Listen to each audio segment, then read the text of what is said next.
हाँ सुनो भाई जरा सा। तो बात ये आती भाई कि जनरेट का एक वर्ड और भी होता है, स्पाइन। स्पाइन बात एक ही भाई, जनरेट कर रहा वी को ये कह रहे हो, स्पाइन कर रहा वी को, बात एक ही होती है, ठीक है।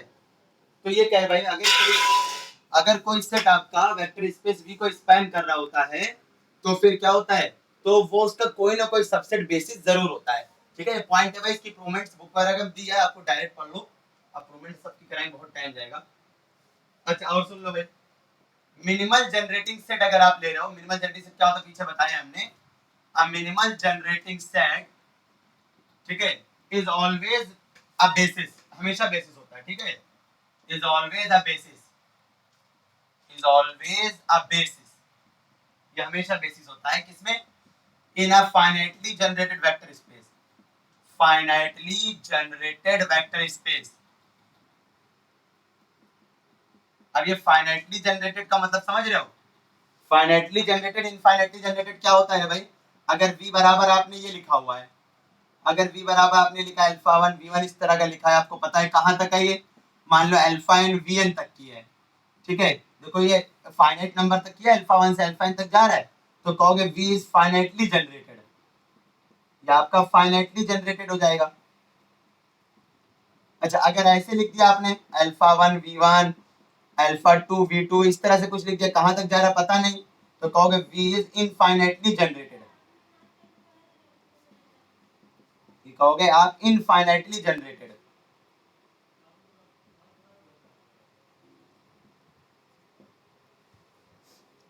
इनफाइनाइटली जनरेटेड, ठीक है। तो minimal generating set is always a basis in a finitely generated vector space, ठीक है। चलो और दूसरी बात एक और चीज सुन लेना भाई, मैक्सिमल जनरेटिंग सेट क्या होता है, sorry maximal linearly independent set, maximal linearly independent set वो भी हमें, वो तो हमेशा बेसिस होता है। मैक्सिमल लीनियरली इंडिपेंडेंट सेट सब पीछे बताया भी हमने, मैक्सिमल लीनियरली इंडिपेंडेंट सेट जो होता है is always a basis, is always a basis in finitely generated vector space. दो बातें, तीन कुछ बातें हमेशा याद रखना भाई, वेक्टर स्पेस को शॉर्ट में वीएस लिख दे रहे हैं, बहुत लंबा लंबा लिखना पड़ रहा है, वेक्टर स्पेस है, अच्छा ठीक है याद रखना।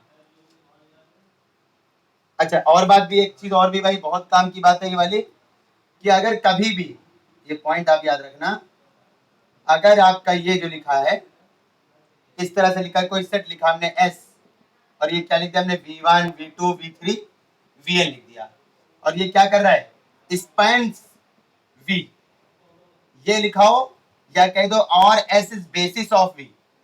अगर बेसिस हो तो भी हम ये नहीं कह रहे स्पैन का मतलब बेसिस होता है, ऐसा हम नहीं कह रहे, सुन लो भाई, हम ये नहीं कह रहे कि स्पैन का मतलब बेसिस होता है, हम ये बता रहे दोनों केस में होता है। अरे हम अलग अलग लिख देंगे तो आप स्पैन का मतलब समझ जाओगे बेसिस, कोई सेट किसी को स्पैन कर रहा है मतलब एस वी को जनरेट कर रहा है, तो जरूरी नहीं है एस बेसिस हो, उसके लिए जनरेट भी करना चाहिए और ये एल भी होना चाहिए, तब कहते हो बेसिस है, बताया ना भाई। ये एस स्पैन कर रहा हो, को स्पैन करने का मतलब जनरेट कर रहा हो, और साथ में एस एल आई भी हो, दोनों चीज होगी तब आप कहोगे एस बेसिस है। चलो फिलहाल, फिलहाल स्पैन का मतलब हमेशा बेसिस नहीं होता, हो भी सकता है नहीं भी। चलो एस स्पैन कर रहा है, स्पैन कर रहा मतलब जनरेट कर रहा है वी को, ठीक है। अगर एस जो है वी को जनरेट कर रहा है ओवर एफ पे, तो याद रखना, तो इस जितने वेक्टर लिखे उससे ज्यादा वेक्टर हमेशा लीनियरली डिपेंडेंट होते हैं। देन कितने वेक्टर है, एन एन वेक्टर्स है ना, तो then N plus one vectors are linearly dependent. इसी को एक तरह से और लिखा रहे, इसी पॉइंट को इतना नोट करिए भाई, इसी पॉइंट को हम एक तरह से और लिखा रहे,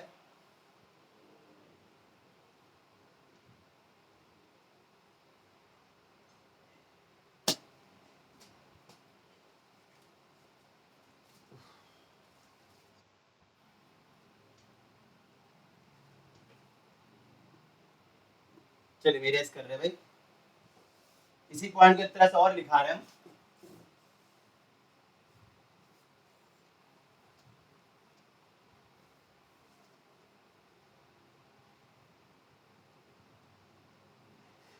इसी पॉइंट की तरह लिखा रहे हैं, ये आपका मान लो 5वां नंबर हो गया, पांचवा होगा भाई।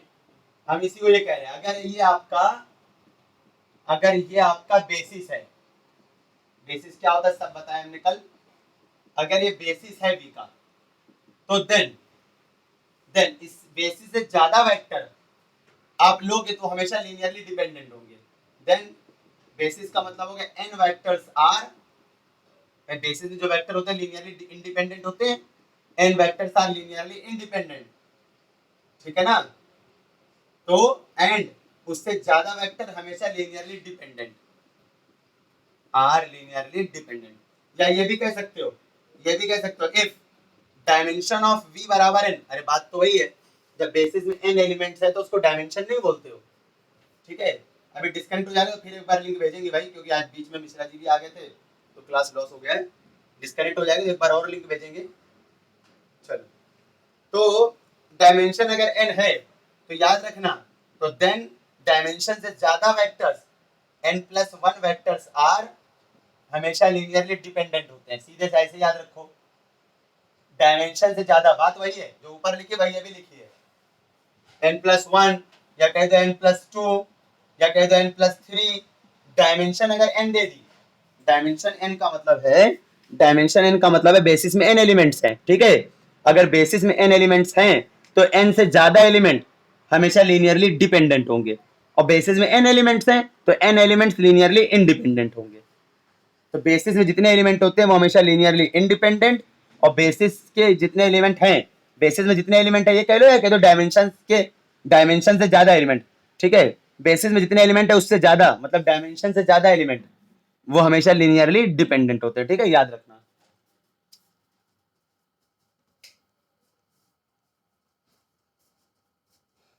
ठीक है, तो डायमेंशन से ज्यादा एलिमेंट्स हमेशा लीनियरली डिपेंडेंट होते हैं, ठीक है। चलो देखो भाई, अगला पॉइंट वही लिखा उन्होंने, in other words a set containing more vectors than dimension is always linearly dependent. वही बात लिखी उन्होंने कि डायमेंशन से ज्यादा वेक्टर हमेशा लीनियरली डिपेंडेंट होते हैं। अच्छा, ये एक बात और बता दी थी हमने, क्या एक बात ये और बता दी थी कि इफ, ये कल बताई थी हमने, if v is finitely generated, पहली बात फाइनाइटली जनरेटेड मतलब आपको पता है ना भाई, v अगर आपका फाइनाइटली जनरेटेड है, finitely generated vector space, vs का मतलब वेक्टर स्पेस है, तो देन एनी टू बेसेस मतलब दो बेसिस को लिया, बेसिस का प्लूरल होता है bases, any two bases of v contain same number of element, मतलब जितने एलिमेंट एक बेसिस में उतने दूसरे में होंगे, नंबर ऑफ एलिमेंट, वरना डायमेंशन अलग अलग नहीं हो जाएगी। बिल्कुल सही बात भाई, मतलब आपने मान लिया S1 and S2 are basis, मतलब आपने क्या ले लिया, S1 S2 क्या ले लिया, बेसिस है किसके, of finitely generated vector space V। तो देन S1 में जितने एलिमेंट होंगे उतने S2 में होंगे, then number of elements in S1 equal to number of elements in S2। Number of element का मतलब कार्डिनलिटी भी बोलते हो ना, पता है ना, cardinality of S1 equal to cardinality of S2, बात वही भाई। S1 की कार्डिनलिटी का मतलब होता है नंबर ऑफ एलिमेंट, कार्डिनलिटी, ठीक है। तो जितने एलिमेंट S1 में है उतने ही एलिमेंट S2 में भी होंगे, ठीक है। अगर नहीं होगा ना भाई, बेसिस में जो एलिमेंट होता है वो डायमेंशन कहलाती है, अगर S1 में जितने एलिमेंट हैं तो वो V की डायमेंशन हो गई, S2 में जो एलिमेंट है वो भी V की डायमेंशन हो गई। अगर S1 में एलिमेंट अलग हैं, मान लो 5 एलिमेंट हैं, S2 में 4 एलिमेंट हैं, तो डायमेंशन 5 और 4 दोनों होगी, नहीं भाई, डायमेंशन यूनिक होती है, एक वेक्टर स्पेस की डायमेंशन एक होती है, एक बार बस, ये नहीं कि वेक्टर स्पेस की डायमेंशन 3 भी होगी 4 भी होगी, ऐसा नहीं होता भाई, ठीक है, याद रखना। तो इसीलिए जितने एलिमेंट एक बेसिस में होते हैं उतने ही एलिमेंट दूसरे बेसिस में भी होते हैं, याद रखना।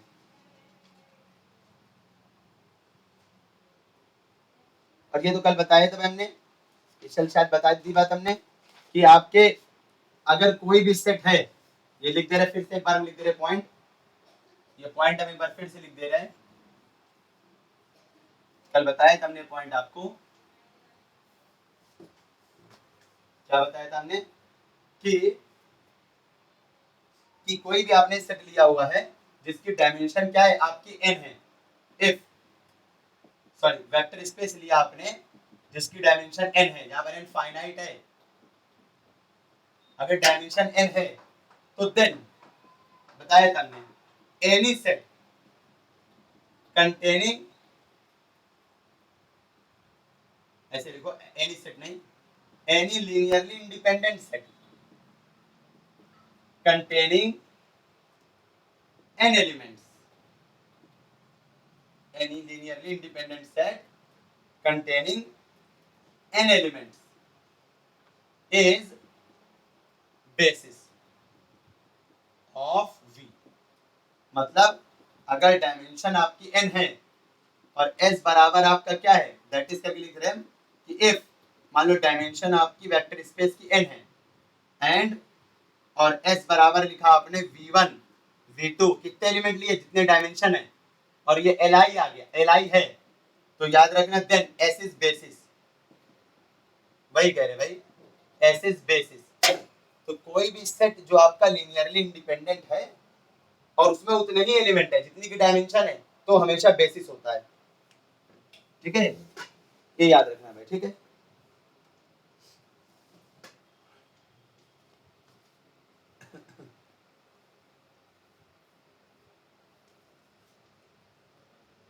चलो तो ये आपकी बात हो गई भाई।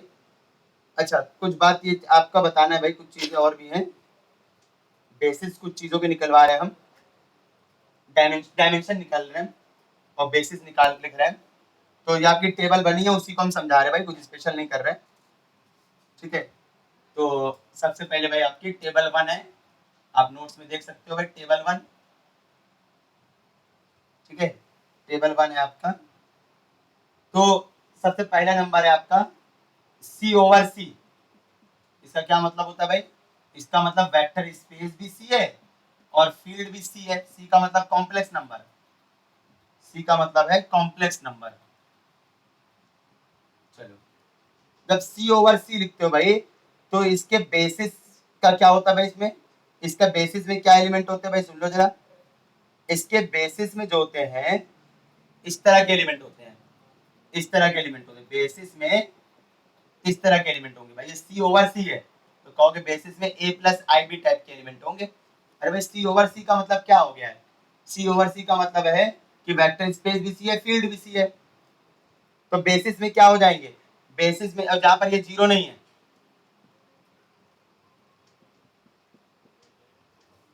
जहां पर ये जीरो नहीं है भाई, बेसिस में किस तरह के एलिमेंट होंगे देखो जरा, अब जब आप बेसिस में ये ले लोगे तो इसका क्या मतलब हो गया बोलो, आप सी के एलिमेंट को इसके लीनियर कॉम्बिनेशन के फॉर्म में लिख सकते हो, बिल्कुल सही बात है भाई, क्या सी के सारे एलिमेंट लो, बेसिस क्यों भाई हम बता रहे हैं, बिकॉज क्योंकि क्योंकि आप क्या करो सी के सारे एलिमेंट फॉर ऑल, कोई भी ले लो जरा सी में, चलो एक्स ले लो कुछ भी ले लो, for all x belongs to C, C के सारे एलिमेंट को इसके लीनियर कॉम्बिनेशन के फॉर्म में लिख सकते हो ना, हाँ भाई, भाई सी के सारे एलिमेंट ऐसे ही तो होते हैं, ए प्लस आई बी टाइप के तो होते हैं, अब ये अल्फा कुछ भी हो सकता है, जहां पर अल्फा क्या है, अल्फा फील्ड में, फील्ड आपका सी, बिल्कुल सही भाई, सी के सारे एलिमेंट इसी फॉर्म में तो होते हैं, ए प्लस आई बी टाइप के तो होते हैं सी के सारे एलिमेंट। अब ए प्लस आई बी में ए और बी क्या होता है, रियल नंबर, आपने पढ़ा होगा कभी, ए और बी, ए प्लस आई बी में ए और बी रियल नंबर होता है, तो सी के सारे एलिमेंट ऐसे ही तो होते हैं भाई, ए प्लस आई बी टाइप के, अभी भी ए प्लस आई बी लिखा हुआ है। अच्छा डायमेंशन कितनी हो गई इसकी, डायमेंशन कितनी हो जाएगी, dimension of C over C, over C है याद रखना, dimension of C over C, अरे भाई ये आपकी एक हो जाएगी, बेसिस में एक ही एलिमेंट तो है तो डायमेंशन एक। अभी देखते ना और समझ में आएगा, रुक जाना देखते ना जरा,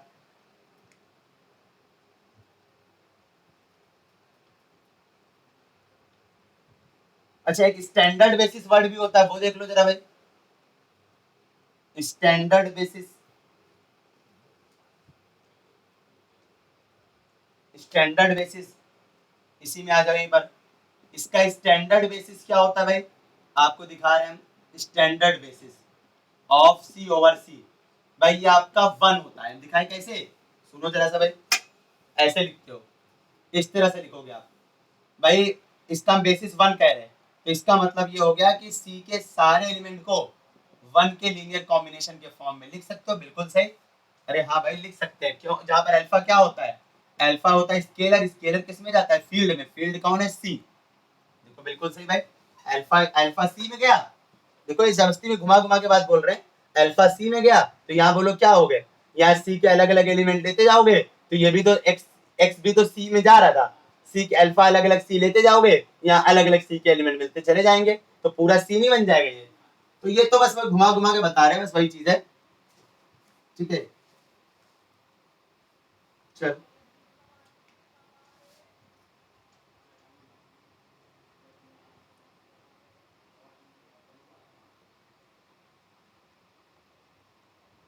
दूसरी बात आते हैं भाई, अगर सी ओवर आर ले लेते हो, ठीक है, सारे नहीं बताएंगे, कुछ बता देंगे, बहुत टाइम जाएगा इनमें, धीरे धीरे करके पूरा बता दें, बहुत सारे हैं ये। बाकी आप कुछ कुछ बता रहे, कुछ आप पढ़ना, ना समझ में तो पूछना, तो सारी पूरी सारी टेबल बना लेंगे, बहुत टाइम चला जाएगा। जो मेन मेन है वो बता देंगे, वो जरूरत है। जब आप सी ओवर आर कहते हो, तो ये आपने, ये तो हमने पिछले साल पढ़ाया एक्सटेंशन फील्ड में, सी ओवर आर जब कहते हो आप, ठीक है, सी ओवर आर जब बोलते हो तो इसके, इसमें किस टाइप के एलिमेंट होते हैं भाई, सी ओवर आर जब बोलते हो तो इसके बेसिस में इस टाइप के एलिमेंट होते हैं, 1 i टाइप के। बिल्कुल सही भाई, 100%। ये आपका स्टैंडर्ड बेसिस होता है, स्टैंडर्ड बेसिस ये हमेशा होना ही है, ये वाला। ठीक है, मेन इसी काम होता है खाली। अच्छा, ये आपका स्टैंड क्यों, अरे भाई क्योंकि आप ये बताओ जरा, हम इसलिए कह रहे हैं इसको क्योंकि सी के सारे एलिमेंट को इसके लीनियर कॉम्बिनेशन के फॉर्म में लिख सकते हो कि नहीं लिख सकते हो। और जहां अल्फा 1 जा रहा है, अल्फा 2 जा रहा हो, किसमें, फील्ड में, फील्ड कौन है, आर। बस देखो ये पूरे सी के एलिमेंट तो होगा, ये पूरा ए प्लस आई बी फॉर्म नहीं बन गया, ये पूरा आपका ए प्लस आई बी फॉर्म नहीं बन गया, देखो पूरा सी नहीं हो गया, ये पूरे सी के एलिमेंट नहीं हो गए, तो इसीलिए तो कहते हैं ये बेसिस है। तो डायमेंशन कितनी हो जाएगी, dimension of C over R, ये आपकी 2 हो जाएगी, बेसिस क्योंकि 2 एलिमेंट है।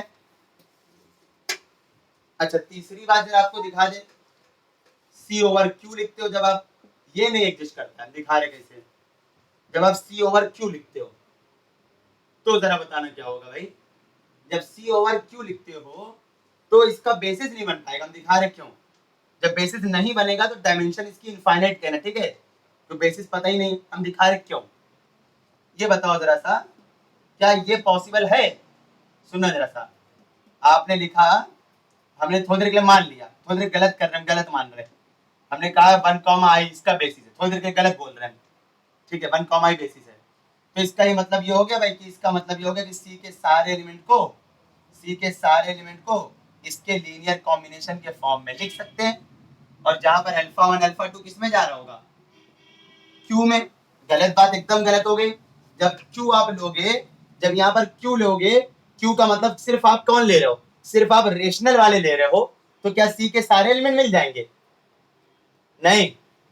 जब आप Q1 Q2 सिर्फ क्या, अल्फा 1 अल्फा 2 क्या ले रहे हो, सिर्फ रेशनल ले रहे हो, जब सिर्फ रेशनल ले रहे हो तो यहाँ पर सी के सारे एलिमेंट थोड़े मिलेंगे, ठीक है भाई। यहाँ पर क्या, कभी ये आपने लिया 1 + √2i, ये कभी ये मिलेगा कभी सी का एलिमेंट, नहीं पॉसिबल भाई, ये गलत है लेना, क्योंकि अल्फा 2 और अल्फा 1 क्यू में है, तो इस टाइप के एलिमेंट आएंगे नहीं कभी सी में, तो फिर ये लिखना तो सी के सारे एलिमेंट, ये बात गलत है, नहीं पॉसिबल है, नहीं पॉसिबल है भाई, सी के सारे एलिमेंट को इसके लीनियर कॉम्बिनेशन के फॉर्म में नहीं लिख सकते हो, यहाँ सी के सारे एलिमेंट नहीं मिलेंगे, सी में 1 + i मिल जाएगा, 2 + i मिल जाएगा, यानी सिर्फ वही वाले मिलेंगे, सिर्फ वही वाले इससे मिलेंगे अगर आप ये लिख रहे हो, ठीक है, अगर आप सी ओवर क्यू लिख रहे हो तो इसमें वही वाले खाली एलिमेंट मिलेंगे जिनमें क्या होगा, जिनमें आपका अल्फा 1 और अल्फा 2 क्या होगा, अल्फा 1 और अल्फा 2 रेशनल होगा, सिर्फ वही वाले खाली मिलेंगे, पूरे नहीं मिलेंगे, तो इसलिए ये बात गलत है, ये बेसिस नहीं हो सकता है,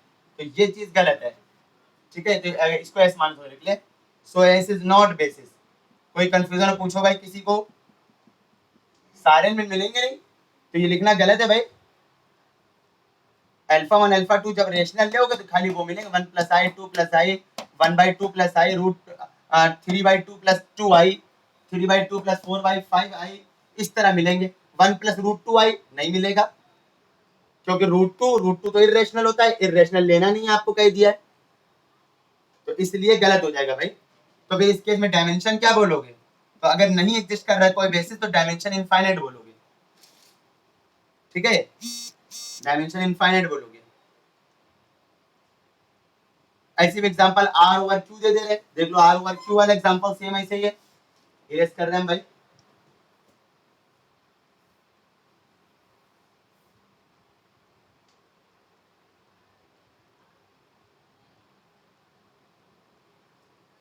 चलो अब हम मेन में लिखाएंगे भाई, सारी चीजें तो बहुत टाइम जाएगा इसमें, आप आराम से पढ़ना, सारी पूरी टेबल जितनी टेबल्स है सब अच्छे से पढ़ना, और कोई दिक्कत हो पूछना हमको जहां पर दिक्कत हो, ठीक है।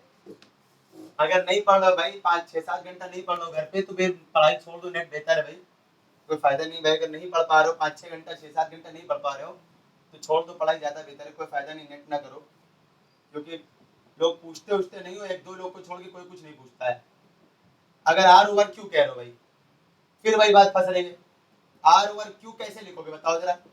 आप क्यू के सारे एलिमेंट को ये लिखे, आप क्या लिखा, थोड़ी देर के लिए आपने मान लिया ये बेसिस है, मान लो, चलो ये मान लिया आपका x1 x2 क्या ये बेसिस है, अच्छा ये बेसिस है तो alpha 1 x1 plus alpha 2 x2 लिखना चाहिए हमको, और यहाँ ओवर क्यू है तो अल्फा 1 अल्फा 2 जा रहा होगा क्यू में।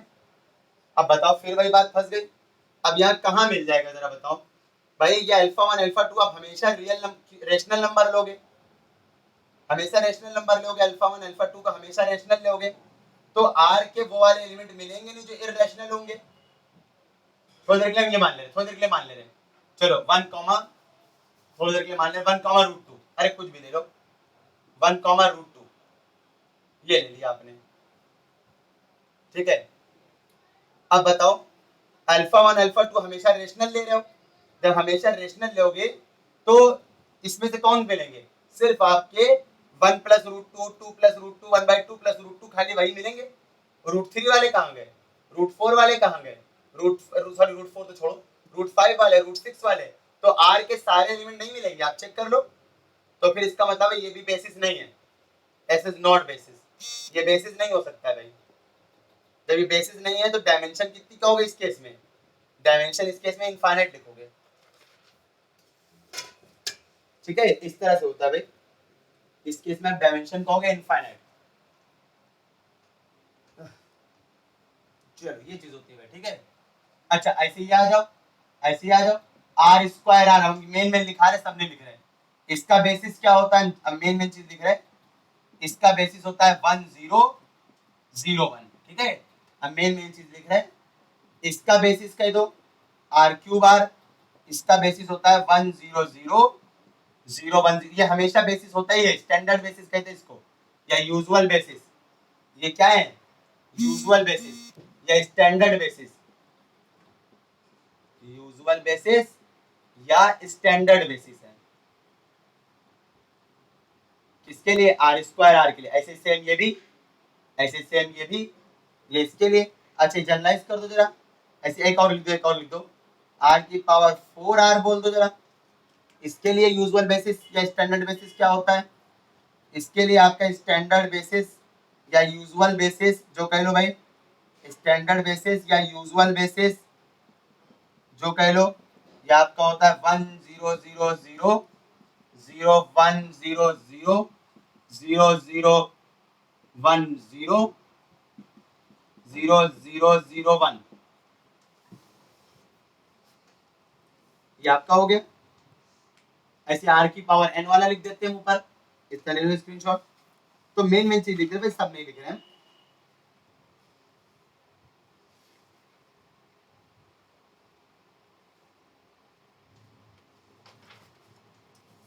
डायमेंशन कितनी हो जाएगी इसकी? अरे भाई 2 एलिमेंट का डायमेंशन 2, ऐसे 3 एलिमेंट का तो डायमेंशन 3, 1 2 3 एलिमेंट है ना बेसिस में, तो डायमेंशन 3, ये बात तो कल बता चुके हैं हम।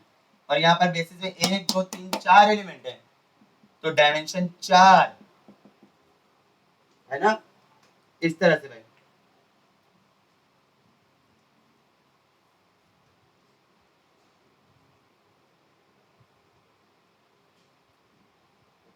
डायमेंशन 4। ऐसे ही आप मान लो n की बात कर लो, nth वाला ले लो, nth वाला r की पावर n r ले लो। तो इसका जो स्टैंडर्ड बेसिस या यूजुअल बेसिस जो कह लो भाई, इसका ये स्टैंडर्ड बेसिस या यूजुअल बेसिस होता है 1 0 0 0 0 n तक है, n टपल से n तक है, n तक। ऐसे 0 1 0 0, ऐसे 0 0 1 0 0 0 0 1 0, ऐसे इससे चलते रहो भाई। 0 0 0 0 1।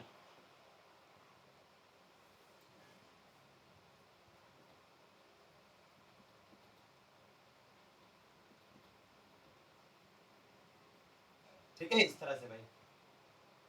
चलो ये आपका इसके लिए हो गया। इसकी डायमेंशन n हो जाएगी भाई, इसमें डायमेंशन क्या हो जाएगी भाई, n वेक्टर्स है n, तो डायमेंशन इसमें हो जाएगी n हो जाएगी डायमेंशन। मैट्रिक्स वाला एक आ जाए, मैट्रिक्स वाला सुन लो जरा भाई, ये भी जरूरत पड़ती है भी आगे। मैट्रिक्स केस में सुन लो जरा भाई, मैट्रिक्स वाली जरूरत पड़ेगी, बहुत काम आता है मैट्रिक्स वाला भी, देखना आगे जरूरत पड़ेगी। मैट्रिक्स वाला आओ जरा। अगर कोई m क्रॉस n की n क्रॉस n की मैट्रिक्स है, m क्रॉस n की ले लो भाई जनरलाइज, बाकी n क्रॉस n के लिए सेम अपने आप, ओवर c। इसका क्या मतलब है हम लिख दे रहे हैं, इसका क्या मतलब है, set of matrices, set of matrices of order m cross n with, bracket में c का मतलब है कॉम्प्लेक्स एंट्रीज, मतलब मैट्रिक्स के एलिमेंट जो कॉम्प्लेक्स नंबर है, with complex entries, complex entries इस वेक्टर स्पेस। ये वेक्टर स्पेस होता है हमेशा, आपको प्रूफ करने की जरूरत नहीं है, आपकी बुक्स में दिया हुआ, हर बुक में दिया है, कोई बुक उठा लो, विनोद कुमार जी की बुक उठा लो, उसमें भी दिया हुआ है। तो इस वेक्टर स्पेस ओवर सी। अब बात आता है इसका यूजुअल बेसिस क्या होता है, इसका यूजुअल बेसिस वो आप जरा सुनना भाई। इसका यूजुअल बेसिस, इसके यूजुअल बेसिस में जो होते हैं वो एलिमेंट होते हैं, सुनना जरा, m क्रॉस n ये होता है 1 0 0 0 1 0 1, नहीं भाई बाकी सब जीरो कर दो, बाकी सब जीरो। ठीक है, अब आप लिख सकते हो, बनाओगे, बना सकते हो भाई, इनके लीनियर कॉम्बिनेशन बनाओगे तो ये पूरा सारी मैट्रिक्स का सेट मिल जाएगा, बनाना नहीं, जरूरत नहीं भाई। हम छोटे से में अभी दिखा देंगे एक बार आपको, इतने बड़े में तो नहीं दिखा पाएंगे इतने सारे में, हम छोटे से दिखा देंगे कि ये कैसे बेसिस है। रुक जाना, भी अगली स्टेप में दिखा देंगे आगे। आगे आ जाओ जरा, 0 1 फिर 0, बाकी सब जीरो, बाकी सब जीरो, इस तरह चलता रहेगा भाई।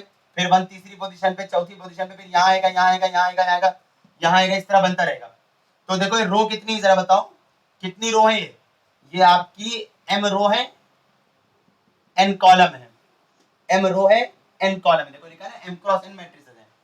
ऐसे चलते रहो भाई, ऐसे चलते रहो, m यहाँ आया, यहाँ आया, यहाँ आया, कितनी बार गए, कहाँ तक गया, ऐसे ही आपका चलते चलते अगली बार यहाँ पर आ गया, फिर 1 यहाँ आया, फिर 1 यहाँ आया, अगले एलिमेंट में यहाँ आया, फिर अगली मैट्रिक्स बनाओगे यहाँ तीसरे नंबर पे, अगली मैट्रिक्स बनाओगे 1 चौथे नंबर पे, फिर चलते चलते आखिरी वाली मैट्रिक्स में n, m कहाँ आ जाएगा, सॉरी 1 1 आ जाएगा आपका nवें नंबर पे, n कॉलम है ना, बाकी सब जीरो, n कॉलम है ना, जब n कॉलम है तो बाकी सब जीरो, तो ये कितना हो गया आपका, ये बन गया। ध्यान सुनना, बताओ कितने एलिमेंट हो गए, ये यहाँ तक के कितने एलिमेंट हो गए यहाँ तक भाई, पहली मैट्रिक्स में 1 पहले नंबर पे, दूसरी मैट्रिक्स में 1 दूसरे नंबर पे, तीसरी मैट्रिक्स में 1 तीसरे नंबर पे, ऐसे एनवी मैट्रिक्स भाई, ये एन कॉलम है ना, पहले कॉलम पे 1, यहाँ पर दूसरे कॉलम में 1 आया, यहाँ पर फिर तीसरे कॉलम में 1 अगला एलिमेंट, चौथे कॉलम में 1 अगला एलिमेंट, फिर आखिरी वाले में एनवे कॉलम पे एलिमेंट। तो बताओ कितने कॉलम है, ये टोटल एन कॉलम है, तो कितने एलिमेंट है ये,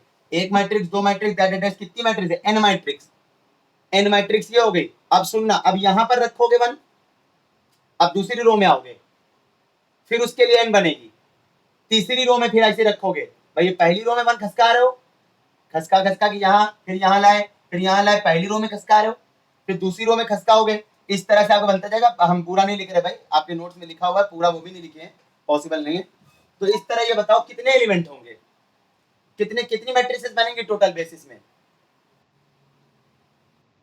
mn होंगी भाई। एक बार एक रो में कितने एलिमेंट आ रहे हैं, एक रो में पहले 1 नंबर पे आया 1, फिर दूसरे पे 1, तीसरे पे 1, चौथे पे 1, फिर nवें पे 1। ऐसे दूसरी रो के लिए n एलिमेंट ये हो गए, ऐसे सेम दूसरी रो के लिए बनेगा 1 यहाँ 1 यहाँ, अगले एलिमेंट में 1 यहाँ, फिर अगले एलिमेंट 1 यहाँ, फिर आपके फिर n एलिमेंट 2n एलिमेंट, फिर ऐसे तीसरी रो के लिए, फिर ऐसे चौथी रो के लिए आपके नोट्स में बने हैं कुछ कुछ। फिर आखिरी में कितनी रो है, ये m रो है, तो ऐसे mवी रो के लिए एक, ठीक है ना भाई। ऐसे m दूसरी रो के लिए जब बनाओगे तो 2n, एक और रो बनाओगे तो फिर 3n एलिमेंट, फिर एक और रो बनाओगे तो 4n। कितनी रो है, m रो है, तो mn एलिमेंट। तो इसमें टोटल कितने एलिमेंट होंगे बेसिस में, mn एलिमेंट, बेसिस में mn एलिमेंट्स होंगे। लिख लो जरा सा ये। तो याद रखना इस मैट्रिक्स की डायमेंशन क्या हो जाएगी, mn, मैट्रिक्स की डायमेंशन mn हो जाएगी।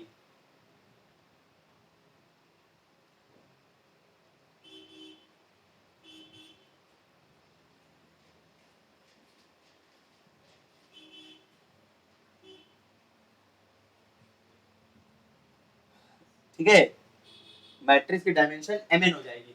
अच्छा अब हम जरा इसको दिखा दे रहे बेसिस कैसे होता है। ठीक है, थोड़ा सा हम दिखा रहे, लेकिन हम इतने सारे के लिए तो नहीं दिखा सकते। हम थोड़ा ऑर्डर थोड़ा छोटा ले ले रहे अपने लिए, 2x2 लेके दिखा दे रहे, हम आसानी समझ में आ जाएगा।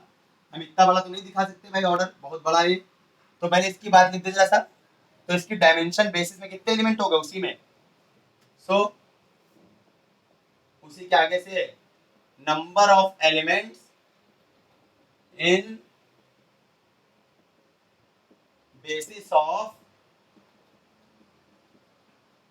इतना इतना इज mn। तो इसका मतलब डायमेंशन कितनी हो जाएगी, dimension of mn cross n c over c is कितनी डायमेंशन, बेसिस में जितने एलिमेंट होते हैं वही तो डायमेंशन होती है। तो इसका मतलब डायमेंशन कितनी हो जाएगी, mn। कोई दिक्कत बताओ भाई। अच्छा अब हम जरा से इसको प्रूफ करके दिखा दे भाई। हम प्रूफ करके दिखा रहे हैं कि कैसे बेसिस में बहुत बड़ा तो नहीं ले सकते, थोड़ा ले रहे हैं, ये ले रहे हैं 2x2 ले रहे हैं। ठीक है, अब 2x2 ओवर c, ये c का मतलब है कॉम्प्लेक्स एंट्रीज, कॉम्प्लेक्स एलिमेंट इसका मतलब है मैट्रिक्स में, और इस c का मतलब है फील्ड आपने c लिया है। ठीक है, ये पूरा आपका वेक्टर स्पेस और ये क्या है आपका फील्ड। चलो हम ये कह रहे हैं कि इसके बेसिस में कितने एलिमेंट होंगे, यूजुअल बेसिस, इसका यूजुअल बेसिस हम कह रहे हैं, हम दिखा के प्रूफ करके दिखाएंगे भाई। यूजुअल बेसिस आपका कितना होगा, हम ये कह रहे हैं इसका यूजुअल बेसिस होगा s मान लेना थोड़ी देर के लिए, ये होगा 1 0 0 0, फिर एक बार 0 1 0 0, पहले पहली रो में गया, फिर आ जाओ दूसरी रो में, देखो यहाँ गया पहले 1, फिर अगले पहली रो में आप दूसरे नंबर पे रखा, अब दूसरी रो में रखोगे, फिर तीसरी रो में रखोगे, सॉरी पहले दूसरी रो में आखिरी नंबर पे। ये इसका बेसिस होता है, कह रहे क्यों होता है भाई, क्योंकि ये पहली चीज तो ये लीनियरली इंडिपेंडेंट होता है, पहली चीज तो ये लीनियरली इंडिपेंडेंट होता है। क्यों होता है भाई, ये बेसिस है। चलो प्रूफ कर रहे हैं, प्रूफ कर रहे हैं। पहली बात एस इज लीनियरली इंडिपेंडेंट होता है। क्यों, अरे भाई जरा सा मैट्रिक्स बनाओ, मैट्रिक्स बनाओ जरा सा इसकी, याद है लीनियरली इंडिपेंडेंट वाला केस, या तो आप डायरेक्ट चाहे उससे कर लो, एल के इसका लीनियर कॉम्बिनेशन बना लो, इसका लीनियर कॉम्बिनेशन बना लो, आता है ना अल्फा 1 अल्फा 2, ऐसे तो बनता था लीनियर कॉम्बिनेशन, याद करो भाई जब हमने बताया था। इसका लीनियर कॉम्बिनेशन बना लो और बराबर 0 कर दो। ठीक है, बताओ जरा क्या आ जाएगा, इसको आता है सबको करना, अरे ये 0 लिखा है भाई, सब में मल्टीप्लाई अल्फा 1 0 0 0, वहां जरा हम दिखा रहे हैं कैसे ही है भाई, वो m क्रॉस n के लिए था, हम समझाने के लिए छोटी सी मैट्रिक्स लेके दिखाया हमने, 2x2 के लिए दिखाया, आसान पड़ेगा। ये पूरा 0 अल्फा 2 0 0 0, ये बोलो कितना आ जाएगा 0 0 अल्फा 3 0, ये कितना आ जाएगा जरा बताओ भाई 0 0 0 अल्फा 3 और इक्वल टू 0। अच्छा ये कितना बनेगा जरा बताना भाई, ऊपर से स्क्रीनशॉट लो जरा, ऊपर वाला देखिए, इरेज कर भाई, नीचे आ नहीं पा रहा। ये सब मैट्रिक्स में है, तो इस 0 का मतलब 0 मैट्रिक्स है, याद रखना। ठीक है, जब ये सब मैट्रिक्स में है तो आरएचएस में भी मैट्रिक्स होगी भाई, कभी मैट्रिक्स का सम स्केलर नहीं हो सकता है, तो इस जीरो का मतलब जीरो मैट्रिक्स है, ठीक है, हम ऊपर लिख देंगे, थोड़ा बड़ा सा जीरो बना दे so that you can identify that it is matrix।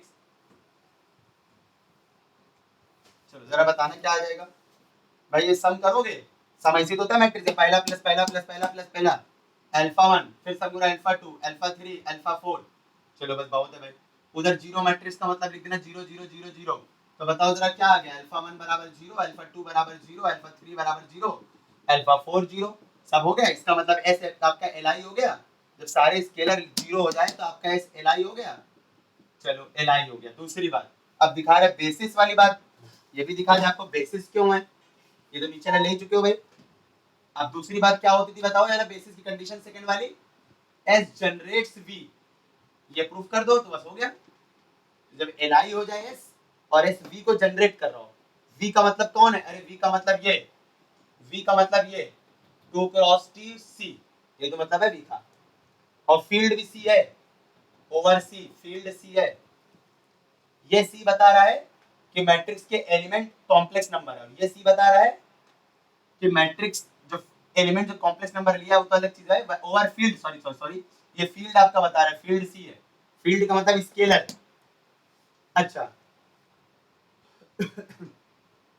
भाई इसका क्या मतलब है बताओ जरा, एस जनरेट्स वी का मतलब हो गया कि वी के सारे एलिमेंट को इसके लीनियर कॉम्बिनेशन के फॉर्म में लिख सकते हो। देखो जरा सा बिल्कुल सही, इसका लीनियर कॉम्बिनेशन यही तो आया था अभी पीछे किया है।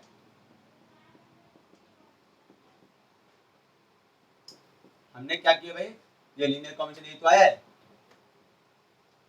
तो बताओ क्या लिखा है, अल्फा 1 अल्फा 2 अल्फा 3 अल्फा 4, यही तो आया, भी सब पीछे कर चुके अभी तो। अब बताओ अल्फा 1 अल्फा 2 अल्फा 3 क्या है बोलो, ओवर सी है ना, तो सभी कॉम्प्लेक्स नंबर है। अब बताओ, और ये x क्या है, v के एलिमेंट, v कौन है पता है ना, v है आपका m2 क्रॉस 2 ब्रैकेट में c। तो बात हो तो गई भाई, आप अल्फा 1 अल्फा 2 अलग अलग बदलते जाओगे, ये अलग अलग कॉम्प्लेक्स नंबर की मैट्रिसेस मिलती जाएंगी, तो पूरी मैट्रिसेस m2 क्रॉस 2 सारी आ जाएगी। आप बदलते जाओ, अलग अलग c में जा रहा है ना, तो अलग अलग c लेते चले जाओ, अलग अलग कॉम्प्लेक्स नंबर लेते जाओगे, ये अलग अलग आपकी आती चली जाएगी वैल्यू x की। और x का मतलब कौन, मैट्रिक्स के एलिमेंट, m2 क्रॉस 2 मतलब मैट्रिक्स के एलिमेंट, तो सारे एलिमेंट मिल जाएंगे भाई, ठीक है। तो इसका मतलब ये हो गया, सो एस इज बेसिस। सोचना बहुत पड़ेगा, अच्छे से आप सोच लेना भाई, बेसिस ऑफ, कोई दिक्कत हो तो फिर पूछ लेना, इतना ओवर सी, अच्छे से सोच लेना भाई। जो हमने लिखा है घर पे एक बार सोच लिया करो, हमने लिखा आपको समझ में आया कि नहीं आया, टाइम निकाल लिया करो भाई।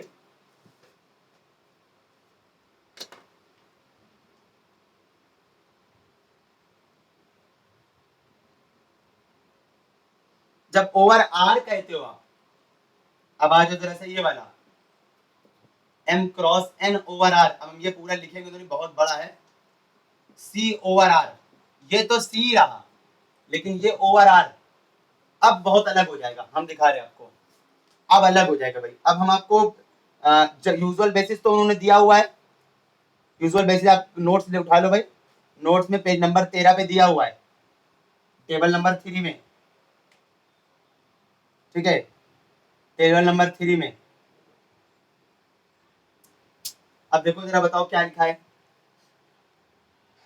तो वो देखो कितने एलिमेंट है, वो दिख जाएंगे आपको भाई, वो आपके सारे 1 वाले पहले दिए हुए हैं वो mn, और फिर सारे i वाले दिए हुए हैं वो mn, तो mn 2mn एलिमेंट हो जाएंगे, ठीक है।